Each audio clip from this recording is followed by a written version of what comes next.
नमस्कार साथियों। कैसे हो आप सब? उम्मीद है सब अच्छे होंगे। स्वागत है आपका एक बार फिर से इस नए सेशन में।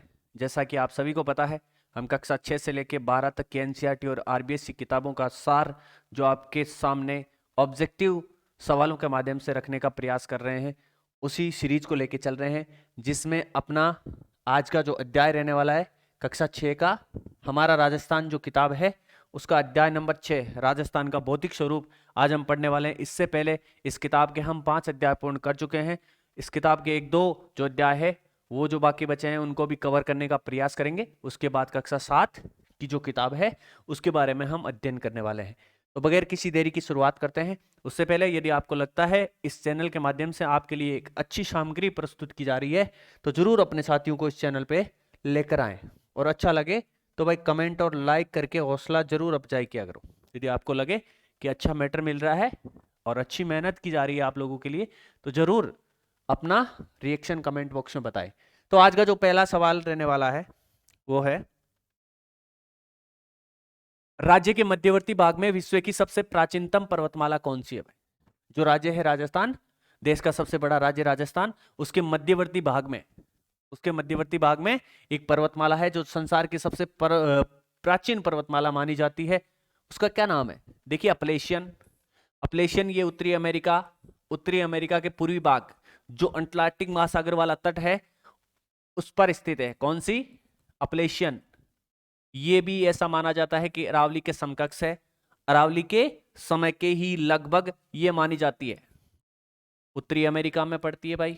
कौन सी पर्वतमाला? अपलेशियन पर्वतमाला, उत्तरी अमेरिका के पूर्वी भाग पर और अंटार्कटिक महासागर के पश्चिमी भाग पर। एटलस पर्वतमाला, एटलस पर्वतमाला जो है ये अफ्रीका के उत्तरी भाग में है। ये देखिए, ये है भूमध्य सागर।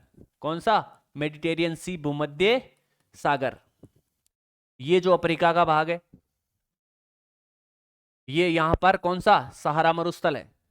ये भूमध्य सागर, ये सहारा मरुस्थल, इन दोनों के बीच यहां पर एक पर्वतमाला है, उसका नाम है एटलस पर्वतमाला। क्या नाम है? एटलस पर्वतमाला। ये कहां पर है?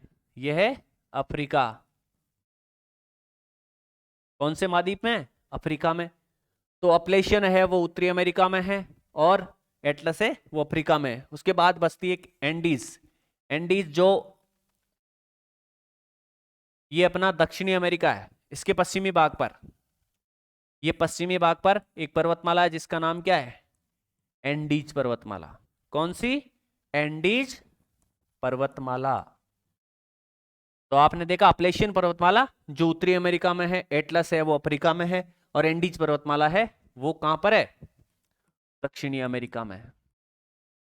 ये भी आपको आनी चाहिए भाई। विश्व के भूगोल में यदि सामान्य परिचय हम देखेंगे तो इन चीजों का आना जरूरी है। इसके बाद जो चौथी बस्ती है अरावली, ये अपने राजस्थान के मध्यवर्ती भाग में स्थित है। एक बात देख लेते हैं, अरावली पर्वतमाला, खेड़ा बर्मा, खेड़ा बर्मा गुजरात से लेके रायसीना की पहाड़ी, राष्ट्रपति भवन दिल्ली तक विस्तृत है। खेड़ा बर्मा गुजरात से लेके राष्ट्रपति भवन दिल्ली तक ये विस्तृत है। इसकी लंबाई कितनी है? 692 किलोमीटर है। कितनी? 692 किलोमीटर है। राजस्थान में इसकी लंबाई जो है वो 550 किलोमीटर है। बोले तो अपनी लंबाई की लगभग 80% भाग ये राजस्थान से गुजरता है भाई। अरावली का 80% भाग राजस्थान में पड़ता है। ये गुजरात, राजस्थान, हरियाणा और दिल्ली, 3 राज्य और एक केंद्र शासित प्रदेश में विस्तृत है। एक बार फिर से देख लीजिए, ये खेड़ा बर्मा गुजरात से लेकर राजस्थान, हरियाणा और दिल्ली में विस्तृत है। दिल्ली रायसीना की पहाड़ी जहां राष्ट्रपति भवन स्थित है वहां तक ये विस्तृत है। इसकी कुल लंबाई 692 किलोमीटर है और 550 किलोमीटर ये राजस्थान में है। बोले तो लगभग 80% भाग इसका राजस्थान में है। गुजरात, राजस्थान, हरियाणा, दिल्ली में ये विस्तृत है। ये क्या करती है? ये जो दक्षिणी पश्चिमी मानसून है, इससे क्या दक्षिणी राजस्थान और पूर्वी राजस्थान पूर्वी राजस्थान में वर्षा करने में भी सहायक है भाई। इसकी जो दक्षिणी पश्चिमी मानसून की जो बंगाल की खाड़ी की दूसरी शाखा है उससे ये अवरोधक का काम करती है, जिसके कारण राजस्थान के पूर्वी भाग में बारिश होती है। और जो अरब सागरीय शाखा है, जो अरब सागरीय शाखा है दक्षिणी पश्चिमी मानसून, उसके ये समानांतर है, जिस कारण ये अरब सागरीय मानसून आगे निकल जाता है, उसके लिए अवरोधक का काम नहीं करती और पश्चिमी राजस्थान में बारिश नहीं होती। पश्चिमी राजस्थान में ये बारिश करने में सहायता प्रदान नहीं करती, लेकिन पूर्वी राजस्थान में ये बारिश करने में सहायता देती है भाई। कौन? अरावली पर्वतमाला। आगे देखिए, राजस्थान के पश्चिमी भाग, अगला सवाल है, राजस्थान के पश्चिमी भाग में प्रदेश का सबसे बड़ा भौतिक प्रदेश कौन सा है? राजस्थान के जो पश्चिमी भाग है, राजस्थान के पश्चिमी भाग में प्रदेश का सबसे बड़ा भौतिक प्रदेश कौन सा है? क्या वो दक्षिणी पूर्वी पठारी प्रदेश है? क्या वो दक्षिणी पूर्वी पठारी प्रदेश है? क्या वो पूर्वी मैदान है, पश्चिमी मरुस्थल है, या अरावली है? तो देखिए भाई, ये है पश्चिमी क्षेत्र, पश्चिमी मरुस्थलीय प्रदेश। पश्चिमी मरुस्थलीय प्रदेश राजस्थान के 61.11% भाग पे, ये मध्यवर्ती भाग में कौन सी पर्वत श्रेणी है? अरावली पर्वत श्रेणी। कौन सी? अरावली। प्रदेश के कितने प्रतिशत भाग पे? लगभग 9% भाग पे। यह है पूर्वी मैदान, पूर्वी मैदान, ये 23% भाग पे विस्तृत है। और ये है लगभग 7% भाग पे। कितने प्रतिशत भाग पे? लगभग 7%, 6.89% भाग। कौन सा? हाड़ौती का पठार। तो राजस्थान को इन 4 भौतिक प्रदेशों में विभाजित किया गया है, पश्चिमी मरुस्थलीय प्रदेश, अरावली, पूर्वी मैदान और हाड़ौती का पठार। तो राजस्थान के पश्चिमी भाग में प्रदेश का सबसे बड़ा भौतिक प्रदेश कौन सा है? वो है, आपको दिख रहा है 61.11, कौन सा है? वो है पश्चिमी मरुस्थल। अगला सवाल, भू संरचना के आधार पर राजस्थान को कितने भौतिक प्रदेशों में, कितने भौतिक प्रदेशों में विभक्त किया गया है भाई? अपन ने देख लिया अभी, 4 भौतिक प्रदेशों में। कितने? 4 में। पश्चिमी मरुस्थलीय प्रदेश, अरावली प्रदेश, पूर्वी मैदान और हाड़ौती का पठार। देखिए, ये कक्षा 6 की किताब है, हम चल रहे हैं सरल से कठिन की ओर। इसमें आपको लगभग सवाल सरल ही नजर आएंगे, लेकिन एक आधा सवाल जहां से परीक्षा में पूछा जाता है वो पीछे नहीं छूटे, इस कारण हम 0 से शुरुआत कर रहे हैं। और कक्षा 6 की किताब है, फिर भी आपको ऐसे लगेगा कि इसमें कई ऐसे सवाल आएंगे जो आपने कभी पढ़े नहीं होंगे, बल्कि हम एकदम बेसिक से शुरू कर रहे हैं। तो भू संरचना के आधार पर राजस्थान को कितने भौतिक विभागों में? 4 भौतिक। ये 5 जो है, ये क्या है भाई? ये राजस्थान से सीमा बनाने वाले राज्य हैं। निम्नलिखित में से राजस्थान का भौतिक प्रदेश नहीं है, कौन सा नहीं है? क्या अरावली? अरावली हमने पढ़ा है, ये राजस्थान का भौतिक प्रदेश है और ये विकिरण की भांति राजस्थान के मध्य में स्थित है, राजस्थान को 2 भागों में विभाजित करता है। हाड़ौती का पठार, ये राजस्थान में सर्वाधिक वर्षा हासिल करने वाला क्षेत्र है, राजस्थान के 6.89% भाग पे विस्तृत है, मतलब ये भी भौतिक प्रदेश है। गग्गर का मैदान ये है, लेकिन उपभाग है किसका? पश्चिमी मरुस्थलीय प्रदेश। देखिए, पश्चिमी मरुस्थलीय प्रदेश, इसको हम एक शुष्क प्रदेश में बांटते हैं, शुष्क मरुस्थलीय प्रदेश, और एक अर्धशुष्क। अर्धशुष्क, इसको भी 2 भागों में हम बांटते हैं, बालू का स्तूप युक्त और बालू का स्तूप मुक्त। बालू का स्तूप युक्त, बालू का स्तूप मुक्त, ये हम शुष्क प्रदेश को 2 भागों में बांटते हैं। उसके बाद जो अर्ध शुष्क प्रदेश है उसको देख लेते हैं डायग्राम को। ये है अपना प्यारा सा राजस्थान। राजस्थान की आकृति कैसी है? विषम कोणीय चतुर्भुज के समान है। ये मध्य से कौन सी गुजरती है? अरावली पर्वत श्रेणी गुजरती है भाई। ये इससे पश्चिम वाला भाग क्या कहलाता है? पश्चिमी मरुस्थलीय प्रदेश, जिसको हम दो भागों में बांटते हैं, एक तो शुष्क प्रदेश और एक अर्ध शुष्क प्रदेश। ये शुष्क प्रदेश है, ये अर्ध शुष्क है, अर्ध शुष्क प्रदेश है।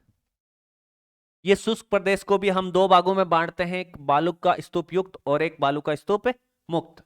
अब जो अर्ध शुष्क प्रदेश है उसको हम चार भागों में बांटते हैं। गग्गर का क्षेत्र, जहां गग्गर नदी का अपवाह क्षेत्र है नंबर 1 उस पे, दूसरा है शेखावाटी क्षेत्र, तीसरा है नागौर उच्च भूमि और चौथा है लूणी बेसिन। मतलब अर्ध शुष्क प्रदेश को हम चार भागों में बांटते हैं और शुष्क प्रदेश को हम दो भागों में बांटते हैं। अब आइए वापिस उसी सवाल पे। देखिए, निम्न में से राजस्थान का भौतिक प्रदेश अरावली हमने पढ़ा, हाड़ौती हमने पढ़ा, पश्चिमी मरुस्थलीय प्रदेश हमने पढ़ा, और चौथा कौन सा पढ़ा था? पूर्वी मैदान पढ़ा था।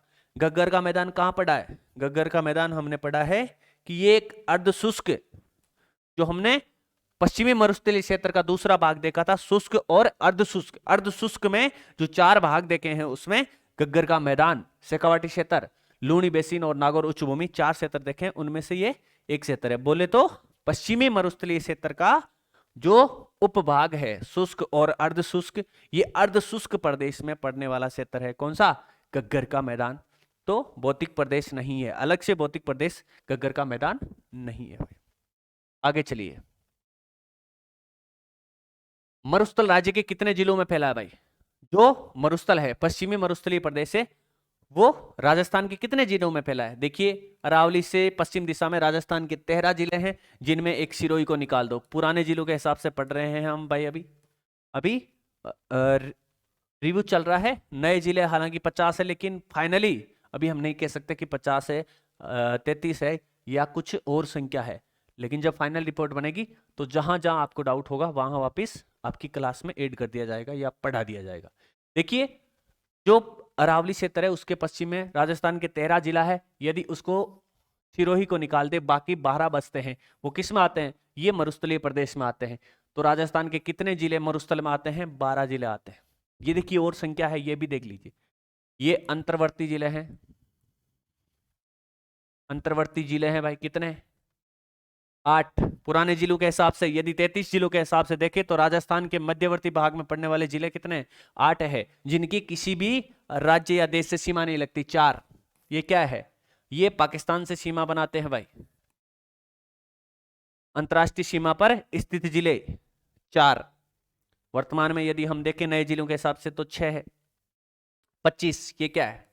ये सीमा बनाने वाले, सीमा पर है राजस्थान के 25 जिले, जिनमें से 2 जिले ऐसे हैं जो सिर्फ पाकिस्तान से सीमा बनाते हैं और 23 जिले ऐसे हैं जो राज्य और किसी न किसी राष्ट्र से सीमा बनाते हैं, जिसमें से गंगानगर और बाड़मेर वो राज्य और अंतरराष्ट्रीय सीमा दोनों बनाते हैं।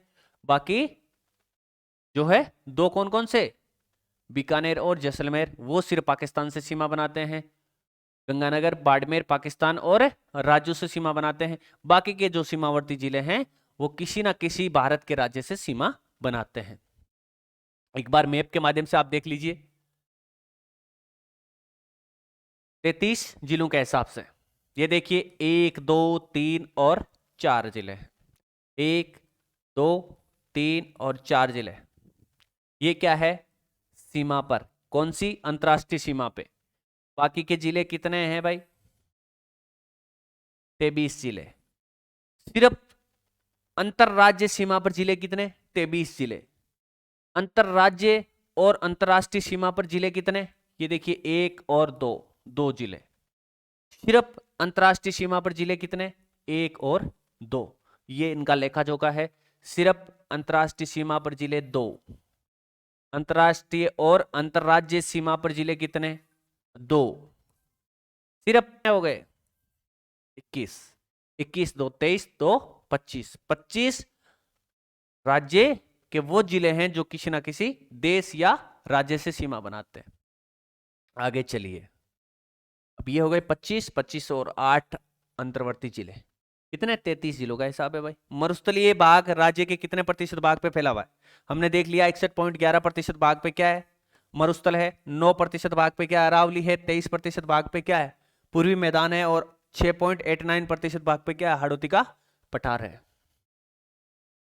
में जो राइट आंसर होने वाला है ये क्या है, 61.11। अगला सवाल है, पश्चिमी मरुस्थलीय प्रदेश में राज्य की कितने प्रतिशत जनसंख्या निवास करती है भाई? ये एक ऐसा क्षेत्र है राजस्थान का जहां राज्य की सर्वाधिक जनसंख्या निवास करती है। यहाँ पे 40% जनसंख्या निवास करती है भाई। 10% जनसंख्या जो है वो अरावली में, कहां पर, अरावली में निवास करती है। 39% जो जनसंख्या है वो पूर्वी मैदान में निवास करती है, पूर्वी मैदानी भाग में। और 11% भाग जो जनसंख्या का है वो कहां पर, हाड़ौती में निवास करता है, हाड़ौती में निवास करता है। ये लेखा जोखा है। पश्चिमी मरुस्थलीय प्रदेश में राज्य की 40% जनसंख्या निवास करती है, अरावली क्षेत्र में 10% जनसंख्या निवास करती है, पूर्वी मैदान में 39% और जो हाड़ौती का पठार है वहां पर 11% जनसंख्या निवास करती है। अगला सवाल, वेरी वेरी इंपॉर्टेंट सवाल। अधिक जनघनत्व मतलब संसार का एक ऐसा मरुस्थल जहां सर्वाधिक जनघनत्व पाया जाता है। पशु घनत्व, संसार का ऐसा मरुस्थल जहां सर्वाधिक पशु घनत्व पाया जाता है। संसार का ऐसा मरुस्थल जहां सर्वाधिक बारिश होती है। संसार का ऐसा मरुस्थल जहां खनिजों में अलग अलग विविधता सर्वाधिक पाई जाती है, वनस्पति मिलती है, जहां पर खूब सारी कृषि की जाती है। ऐसा मरुस्थल जहां सिंचाई के साधन मौजूद है, सर्वाधिक जैव विविधता मतलब संसार का ऐसा मरुस्थल जहां सर्वाधिक जैव विविधता मिलती है के कारण विश्व का सबसे धनी मरुस्थल कौन सा कहलाता है भाई? इन तमाम विशेषताओं के कारण संसार का सबसे जो धनी मरुस्थल है वो कौन सा कहलाता है? क्या सहारा मरुस्थल कहलाता है, कालाहारी मरुस्थल कहलाता है, थार या चिहुआन मरुस्थल कहलाता है? तो इनमें से जो है वो राइट आंसर होने वाला है थार मरुस्थल। थार मरुस्थल संसार का सबसे धनी मरुस्थल कहलाता है। देखिए सारा मरुस्थल ये कहां पड़ता है भाई? ये सारा मरुस्थल जिसके पश्चिम में सीमा बनाता है अटलांटिक, पूर्व में सीमा बनाता है कौन? लाल सागर, उत्तर में सीमा बनाता है जो भूमध्य सागर, और दक्षिण में साहेल प्रदेश जो उष्णकटिबंधीय सवाना क्षेत्र है। बोले तो उत्तरी अफ्रीका में स्थित है कौन सा? सहारा मरुस्थल। कालाहारी मरुस्थल कहां है? ये अफ्रीका के दक्षिणी भाग में बोत्सवाना, नामीबिया, बोत्सवाना, नामीबिया और दक्षिणी अफ्रीका के कुछ भाग में विस्तृत है। बोले तो यदि आप एक बार इधर देखोगे, ये देखिए, ये आपका अफ्रीका, अफ्रीका के इस वाले भाग में कौन सा? सहारा मरुस्थल है। और यहां पर कौन सा? कालाहारी मरुस्थल है। कौन सा? कालाहारी मरुस्थल है। नामीबिया, बोत्सवाना और दक्षिणी अफ्रीका में फैला हुआ मरुस्थल है कालाहारी मरुस्थल। सहारा मरुस्थल देखिए ये अफ्रीका के उत्तर पश्चिमी भाग में विस्तृत है, एटलस पर्वतमाला के जस्ट दक्षिण दिशा में सहारा मरुस्थल है भाई। चिहुआ मरुस्थल ये उत्तरी अमेरिका का सबसे बड़ा मरुस्थल है। आगे देखिए, बाड़मेर, बाड़मेर जैसलमेर व बीकानेर में स्थित रेतीले मरुस्थलीय भाग को क्या कहते हैं? बाड़मेर, जैसलमेर और बीकानेर में जो विशाल रेतीला मरुस्थलीय भाग है उसको क्या कहते हैं? क्या ग्रेट इंडियन डेजर्ट कहते हैं, क्या भारतीय महामरुस्थल कहते हैं, या उपयुक्त दोनों? तो देखिए भाई इन दोनों नामों से जाना जाता है, तो इसका जो राइट आंसर है वो उपयुक्त दोनों। जो रेतीले मरुस्थलीय भाग है इन क्षेत्रों वाले वो ग्रेट इंडियन डेजर्ट कहलाते हैं। पश्चिमी मरुस्थलीय प्रदेश में रेतीली मिट्टी में वह रेत के टिल पाए जाते हैं जो हवा के साथ अपना स्थान बदल देते हैं, क्या कहलाते हैं? देखिए पश्चिमी मरुस्थलीय प्रदेश में रेतीली मिट्टी के रेत के वो टिल जो हवा के साथ अपना स्थान बदलते रहते हैं समय के साथ साथ, उनको क्या कहते हैं? क्या उनको बालू का स्तूप कहते हैं, दोहरे कहते हैं, या उपयुक्त दोनों, या इनमें से कोई नहीं? तो देखिए भाई उनको रेत के जो टीले होते हैं वो समय समय पर अपना स्थान बदलते रहते हैं, उनको बालू का स्तूप भी कहते हैं, उनको दोहरे भी कहते हैं। तो उपयुक्त दोनों इसका आंसर होने वाला है। आगे चलिए, मरुस्थल को कितने भागों में बांटा गया है भाई? हम देख चुके हैं पहले मरुस्थल। ये अरावली के पश्चिम भाग में 61.11% भाग पे मरुस्थल फैला हुआ है। कितने? 61.11% भाग पे मरुस्थल फैला हुआ है, जिसको दो भागों में विभाजित करते हैं, शुष्क और अर्ध शुष्क। शुष्क को हम पुनः दो भागों में विभाजित करते हैं, बालू का स्तूप युक्त और बालू का स्तूप मुक्त क्षेत्र। हम अर्ध शुष्क प्रदेश को चार भागों में विभाजित करते हैं, गग्गर का मैदान, शेखावाटी का क्षेत्र, नागौर उच्च भूमि और लूनी बेसिन। तो इस प्रकार भाई मरुस्थल को कितने भागों में? दो भागों में बांटा गया है, और फिर मरुस्थल को दो भागों में बांटने के बाद हम देखे कौन से दो भाग, शुष्क और अर्धशुष्क, शुष्क और अर्धशुष्क। इस अर्धशुष्क को पुनः कितने भागों में, 4 भागों में बांटा गया है। आगे देखिए अर्धशुष्क प्रदेश को कौन कौन से भागों में बांटा गया है या कौन कौन से भाग इस क्षेत्र में आते हैं। क्या गग्गर का मैदान आता है? जी हाँ आता है। सबसे उत्तरी भाग जो अर्धशुष्क प्रदेश का है वो गग्गर का मैदान, उसके जस्ट नीचे वाला भाग शेखावाटी प्रदेश कहलाता है जिसमें सिक्कर, झुंझुनू, चूरू जिला आते हैं। नागौर उच्च भूमि ये भी इसी का भाग है, लूणी बेसिन भी इसी का भाग है। तो इसमें क्या आएगा, उपयुक्त सभी। अर्धशुष्क प्रदेश में ये 4 भाग आते हैं, ये 4 भाग आते हैं। आगे चलिए, राजस्थान की सबसे ऊंची चोटी कौन सी है भाई? क्या वो गुरु शिखर है, शेर है, दिलवाड़ा है या जरगा है? निम्न में से कौन सी ऐसी चोटी है जो राजस्थान की सबसे ऊंची चोटी है? देखिए गुरु शिखर, जो आपका राइट आंसर है वो तो गुरु शिखर ही होने वाला है। 1722 मीटर, कितना?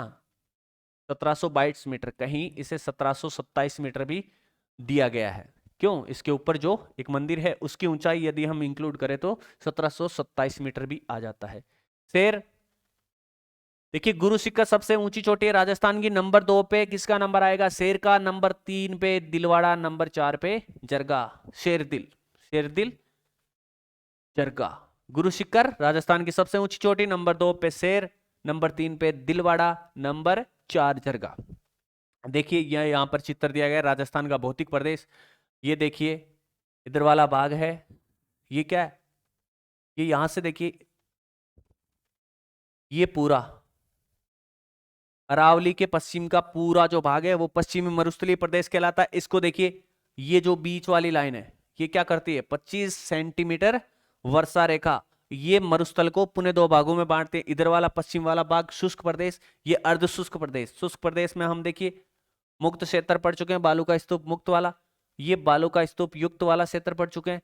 अर्धशुष्क में ये गग्गर का मैदान, ये शेखावाटी प्रदेश, ये नागौर उच्च भूमि और ये लूणी बेसिन, ये भाग पढ़ चुके हैं। ये देखिए मध्यवर्ती भाग में अरावली है, ये पूर्वी मैदान है जिसमें कौन कौन सी नदियां, चंबल, बनास, बाणगंगा, माही, ये तमाम नदियां इस मैदान का निर्माण करती है। इधर देखिए ये हाड़ौती वाला भाग है, हाड़ौती वाला भाग है। इस प्रकार राजस्थान को 4 भौतिक प्रदेशों में भी विभाजित किया गया है जो हमने देखा है।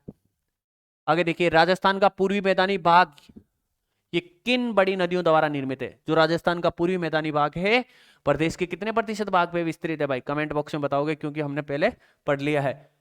इसको बनाने में योगदान किन किन नदियों का है? क्या चंबल नदी का है? जी हाँ चंबल नदी का है, जो मध्य प्रदेश से निकलती हुई राजस्थान में बहने के बाद उत्तर प्रदेश के इटावा के निकट यमुना नदी में जाकर मिल जाती है। तो चंबल का योगदान है भाई। बनास, बनास जो चंबल की सबसे बड़ी सहायक नदी है, इसका भी क्या है, पूरी मैदान को बनाने में महत्वपूर्ण योगदान है।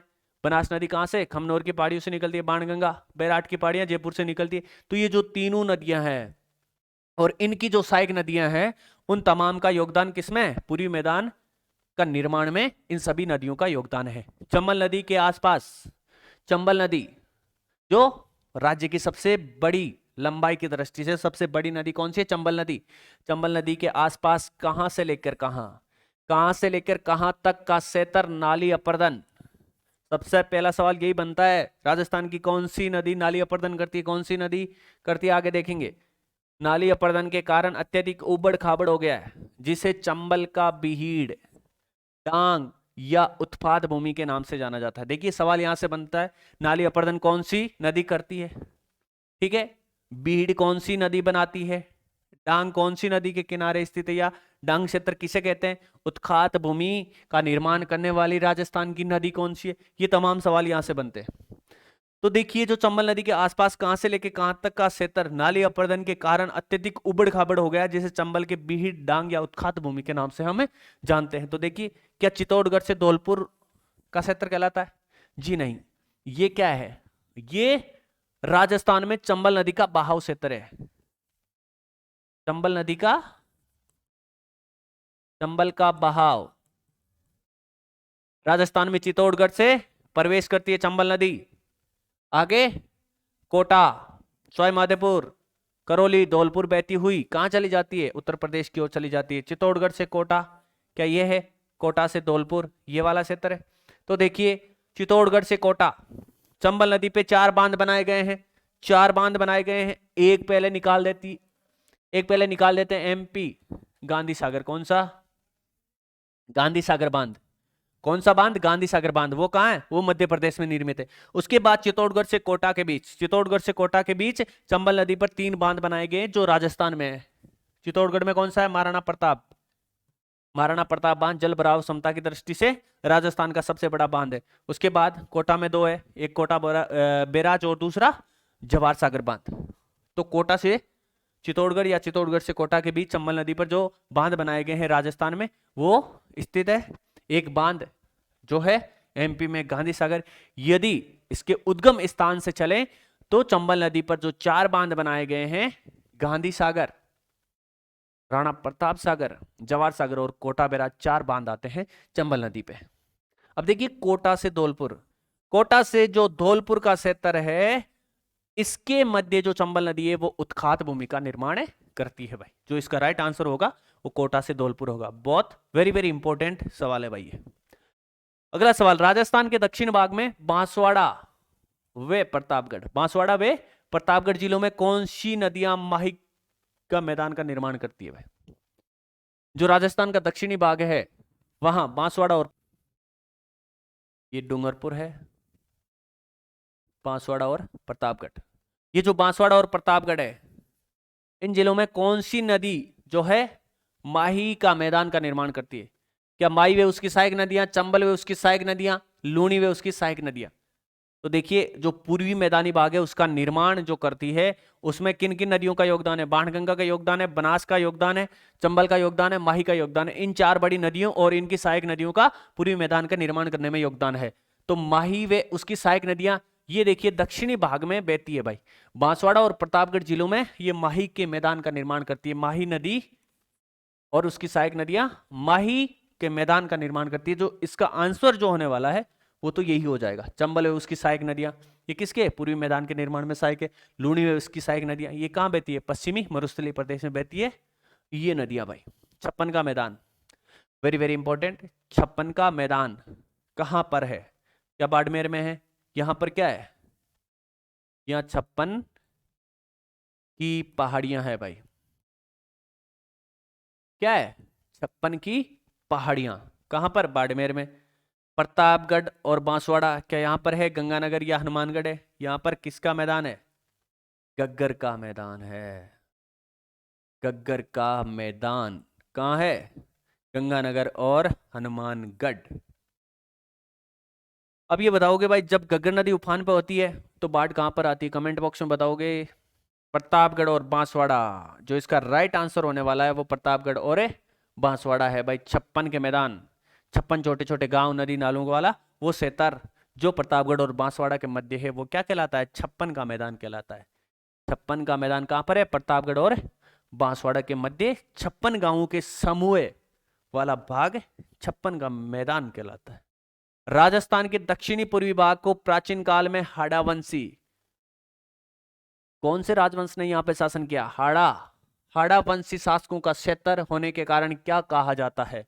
तो सिंपल सा सवाल है, लेकिन कई बार क्या है, आप सिंपल से सवाल में मात खा जाते हो।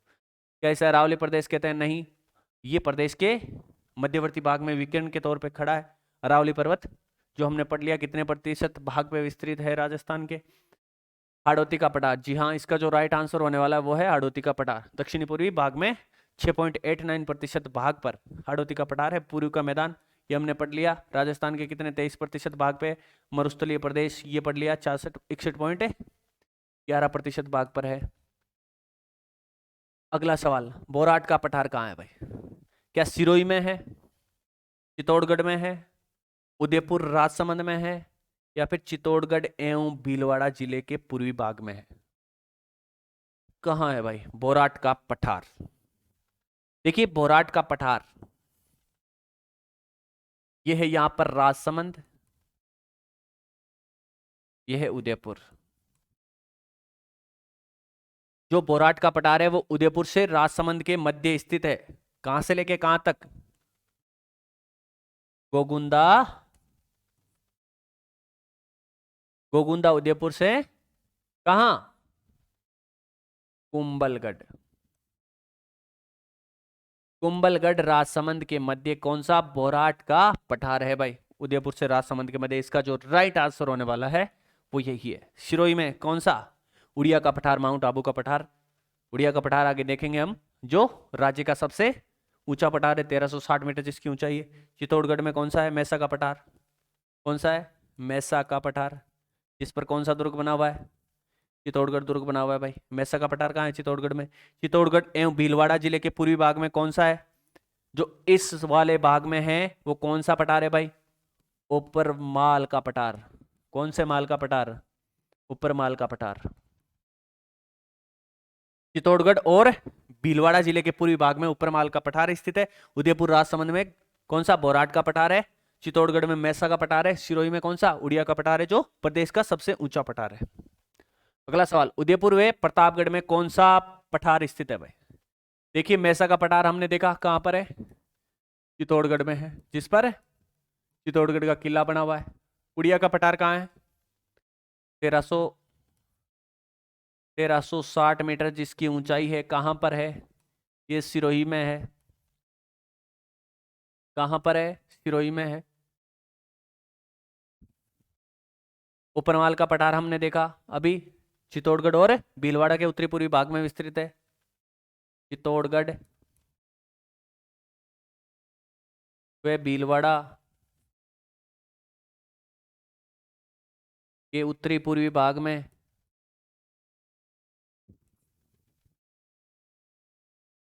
कौन सा? ऊपरमाल का पठार। अब बचता है लसाड़िया का पठार, जो मुख्य तौर पर यदि हम देखें तो उदयपुर में है। यदि ऑप्शन में उदयपुर आए, सिर्फ उदयपुर आए और प्रतापगढ़ नहीं आए तो उदयपुर ही करना है। लेकिन आरबीएससी की किताब में स्पष्ट रूप से दे रखा है उदयपुर एवं प्रतापगढ़ में कौन सा पठार स्थित है। तो सामूहिक तौर पर यदि ये दोनों जिला हैं तो आपको करना है भाई। कौन सा पठार है? लसाड़िया का पठार। उदयपुर एवं प्रतापगढ़ में कौन सा पठार है? लसाड़िया का पठार। आगे देखिए, ये राज्य के प्रमुख जो शिखर हैं उनको एक बार हम देख लेते हैं, आपके एग्जाम की दृष्टि से बहुत महत्वपूर्ण रहने वाले हैं भाई। 19 हम पर्वत देखेंगे, पर्वत शिखर देखेंगे जो ऊंचाई की दृष्टि से प्रमुख है। गुरु शिखर, गुरु शिखर, गुरु हमेशा सबसे ऊपर होता है, तो गुरु शिखर राज्य की सबसे ऊंची चोटी कहां पर है? ये सिरोही में है। कितनी ऊंचाई है इसकी? 1722 मीटर। 1722 मीटर। देखिए ये आपको सारी याद करनी है। कई बार पूछ लेते हैं, क्रम पूछते हैं, यहां से ये 4 उठा ली, यहां से 4 उठा लेंगे, कहीं बीच से यहाँ 4 उठा ली, जरूरी नहीं कि ऊपर वाली 4 पूछे। तो आपको ये क्रम आने चाहिए भाई। बहुत एग्जाम ऐसे हुए हैं जिनमें इनका क्रम 20 से उठा लिया गया है। तो देखिए दूसरे नंबर की वो है शेर, ये कहाँ है? सिरोही। तीसरी दिलवाड़ा, ये कहाँ है? सिरोही। जो टॉप 3 है वो कहां पर है? सिरोही।